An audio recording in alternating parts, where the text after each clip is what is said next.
Hey you guys, this is Erico. I'm sweaty. Oh, maybe it's the topic I'm about to talk about. I don't know, but I am just sweaty. You know how like the seasons sometimes just don't match up with the weather? Like it feels so humid. I don't know why. But speaking of people sweating, we gotta talk about Japan and their whole way of dealing with times when they do have crime. So Japan is a place that when they have crimes it's pretty bad, but for the most part the crime rate is pretty low.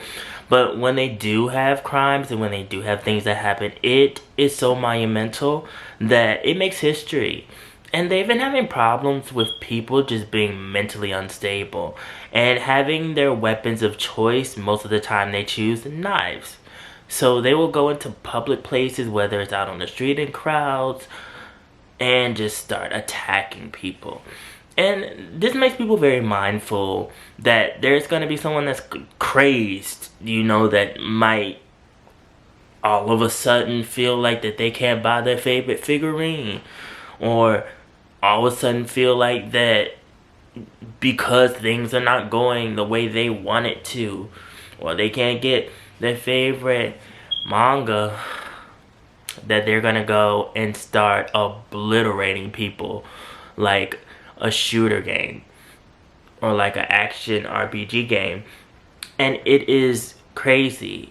And in recent years, their place of choice has been trains.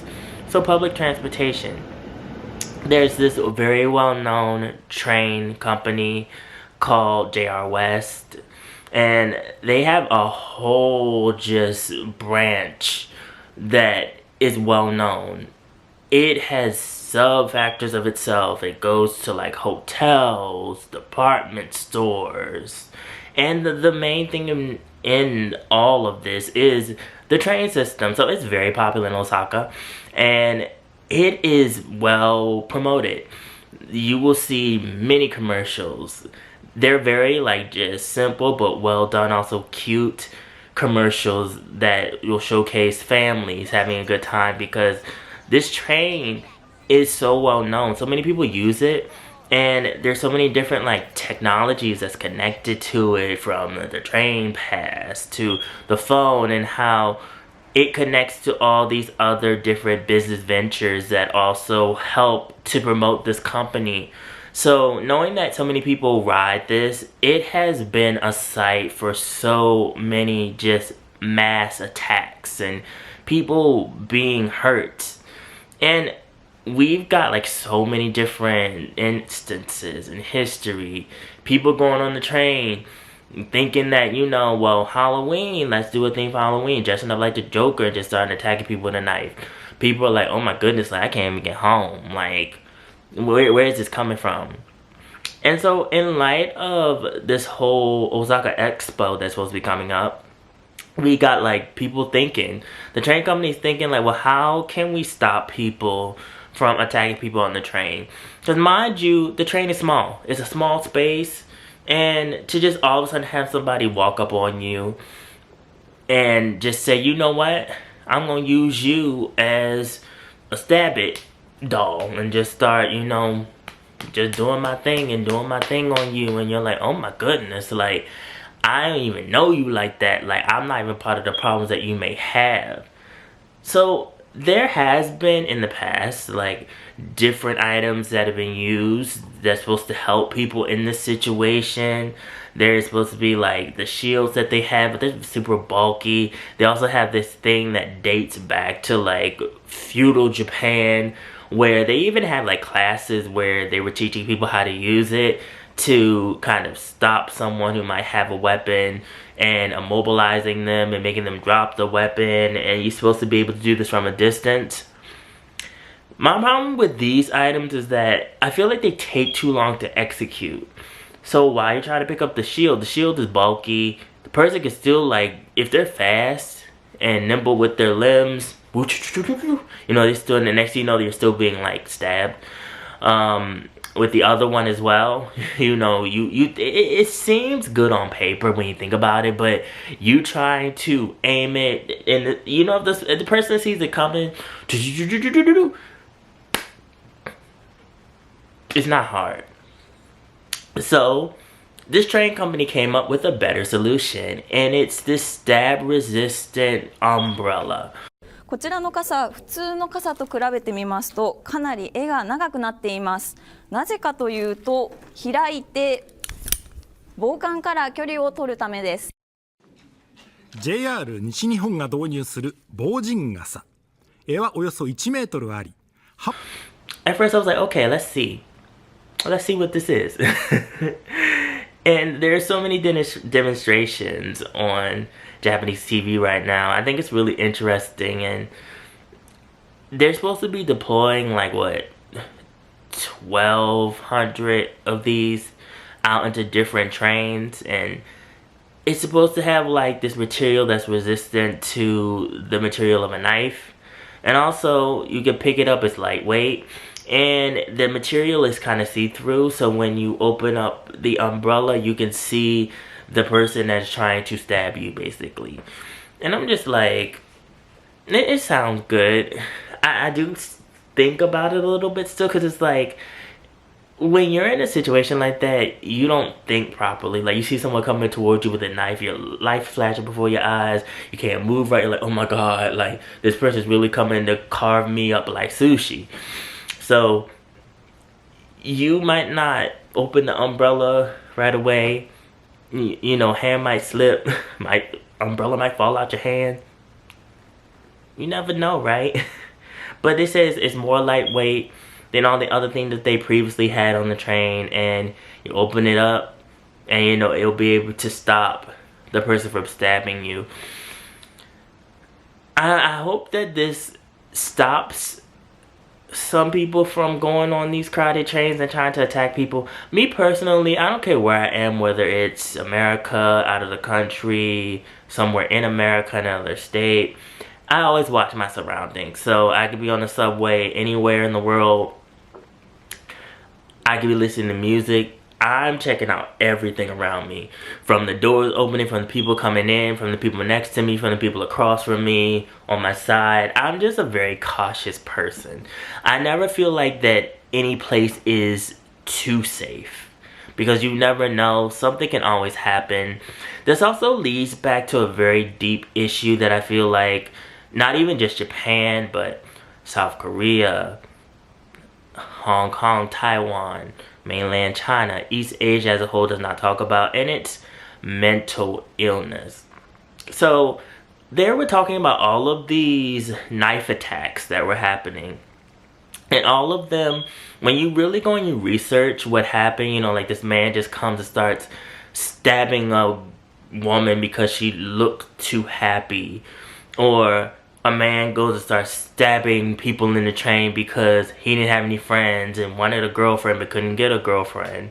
Or someone goes into a school and just randomly starts stabbing children. Or someone goes into a place for mentally disabled people and just starts stabbing people up. You know, the list goes on. Someone drives a truck into a whole crowd of people and jumps out and just starts stabbing people, and it all leads back to mental illness, and how that mental illness causes them to see themselves in a warped way that isn't really reality, but because you're so into yourself, you see that warped reality as your own reality, and it's very negative. And then when you look outward and see people around you, you start to think that people who have nothing to do with your negative thoughts are the cause of your negative thoughts. It's really like baffling to think about, but a lot of these people that have attacked other people on these trains, they're riding the train either to the festivals or to events, it all stems from them having mental issues. So whether they've seen someone else and felt like, well, I'm gonna copy that attack that I saw. It's crazy because you read some of the stories and it's like one man goes and he attacks people on a train, then runs off, and then he's in the convenience store and he says to the clerk at the convenience store who's ringing up, he's like, I'm about to be famous. Before turning himself in. It always leads back to mental illness, and I don't feel like that Japan talks about it or addresses it enough. I don't feel like that there's any tools for people to talk to someone. It should be in the healthcare, but it's very much like there's no such thing as mental illness. There's no such thing as being depressed.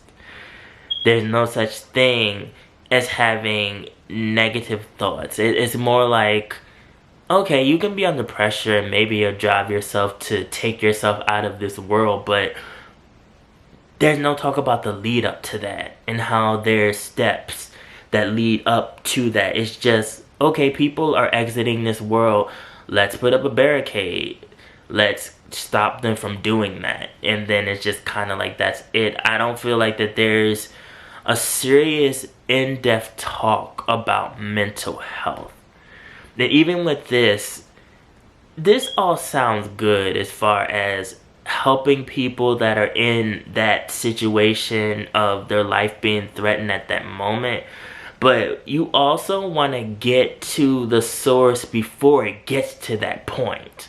You don't want this to fester and become worse, where you're getting more and more people who are having mental issues going on these trains and attacking these people. And the whole train itself, it's such a cool thing, and I think it's such a factor of Japan and the culture. And seeing, like, going back to something more light, you guys, like the commercials to promote this train and like the Kiki delivery service commercials, I thought those were adorable. Like, oh, I loved it. The family commercials, love it. But then you go back and you think like the history of how people have been attacked. People who had absolutely nothing to do with anything, just happened to be bystanders, and they are pulled into such an awful incident. And these umbrellas could help, but what I'm getting at, and I'm sure you guys understand, is that the whole issue of mental health needs to be addressed so that we don't have to get to the point where we need shields and umbrellas and you're looking around and you're reaching for the knife resistant umbrella and that you can just enjoy your train ride. But I don't feel like that East Asia as a whole addresses this issue like they should. And that's why we have so many people that are either taking their lives, taking their aggression and their sadness and their negative thoughts out on people through violence, drinking their worries away. You know, that's what we get.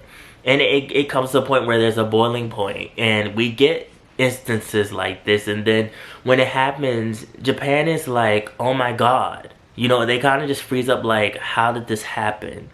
And as an outsider from the outside looking in, and anyone else would be like, well, it's clear why it happened. This person clearly had mental issues, and there was no one to address it. There was no one to help. There was no one to pull this person aside before it got to this point and be like, you know, let's talk. Let's sit down. Like, I don't want you to hurt yourself. I don't want you to hurt other people.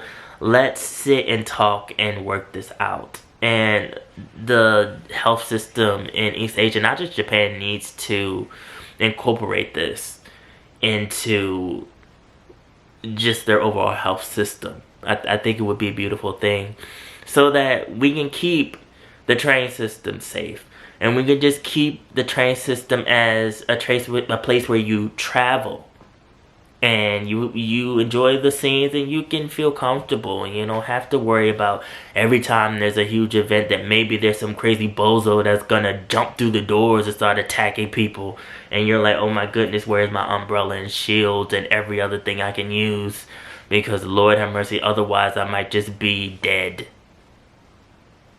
Food for thought. It's a lot to think about. How do you feel about this topic? How do you feel about the umbrella? It's a neat idea. Follow my social media, mostly my Instagram. Also a blog, Nate's Hitch and Pop Culture. The link is always down in the description box below. And remember, be real, stay real, live in the real, and I will always be back. Thank you guys for watching. I will see you in the next video.